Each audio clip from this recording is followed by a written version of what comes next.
Di dunia One Piece, ada 5 lautan, yakni East Blue, South Blue, West Blue, North Blue, serta Grand Line.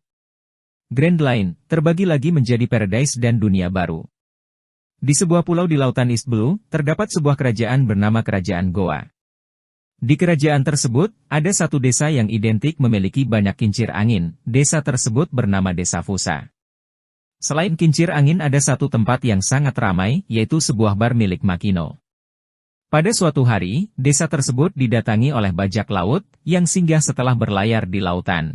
Bajak laut yang beristirahat tersebut dikenal dengan nama Bajak Laut Akagami, karena kaptennya bernama Akagami. Bajak laut Akagami sangat bersahabat dengan warga desa Fusa, terutama dengan satu bocah yang bernama Luffy. Luffy adalah penduduk asli desa Fusa yang masih kecil. Dia selalu berhutang di bar milik Makino, dan akan membayar semua hutangnya saat dia dewasa.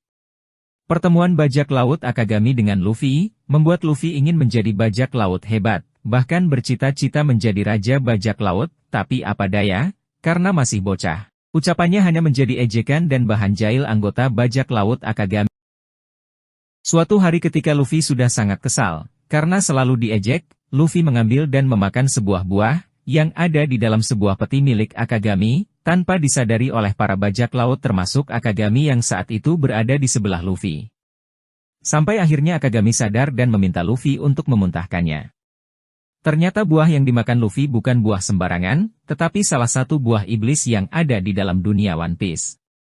Buah iblis di dunia One Piece merupakan buah yang dapat memberikan kekuatan bagi siapa saja yang memakan buah iblis tersebut. Kemampuan dan kekuatan yang didapat pun berbeda-beda tergantung dari jenis buah iblis yang dimakan.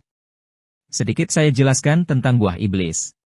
Ada 3 tipe buah yang ada di dunia One Piece, yaitu buah tipe Paramecia, Zoan dan Logia. Buah tipe Paramecia.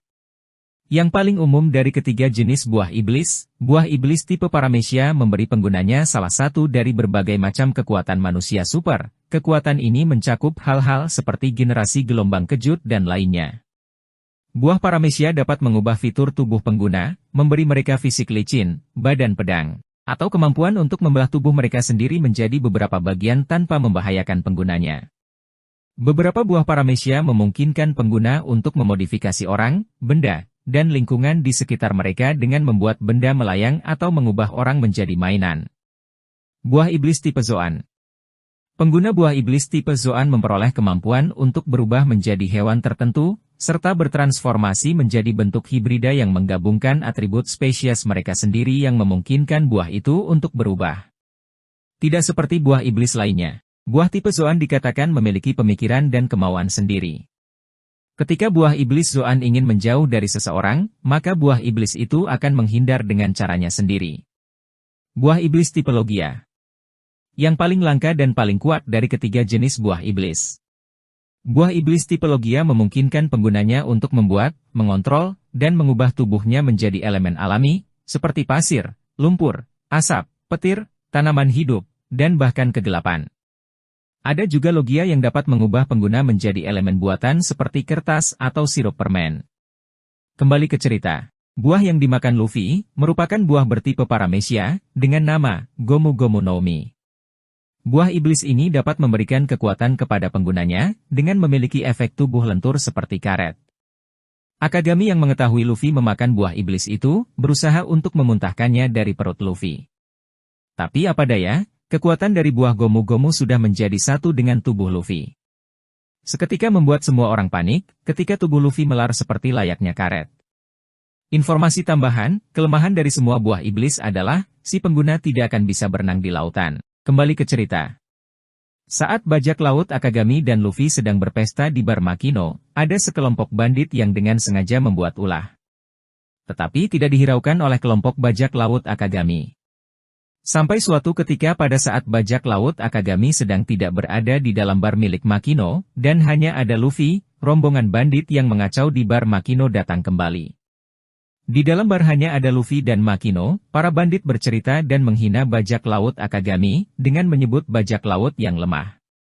Luffy yang mendengarnya seketika marah dan melawan para bandit tersebut. Luffy yang ceroboh melawan para bandit hingga akhirnya Luffy diculik dan dibawa ke dermaga di pinggiran desa Fusa. Untungnya bajak laut Akagami mengetahui dan segera membantu Luffy untuk mengalahkan para bandit. Bagi Akagami dan krunya, para bandit bukanlah hal yang menakutkan, mereka tidak melawan sebelumnya, karena level para bandit terlalu lemah bagi bajak laut Akagami. Setelah anak buah para bandit kalah, bos bandit kabur menuju laut lepas pantai. Bos bandit yang membawa Luffy menggunakan perahu kecil, tanpa disadari sedang diawasi oleh monster laut yang sangat besar. Saat semua lengah, monster laut mulai menyerang dan memakan bos bandit tersebut. Akagami sang kapten yang mengejar Luffy ke laut, membiarkan monster memakan salah satu tangannya hingga terputus. Dengan tatapan Akagami yang tajam, membuat monster laut merinding dan pergi meninggalkan Luffy dan Akagami.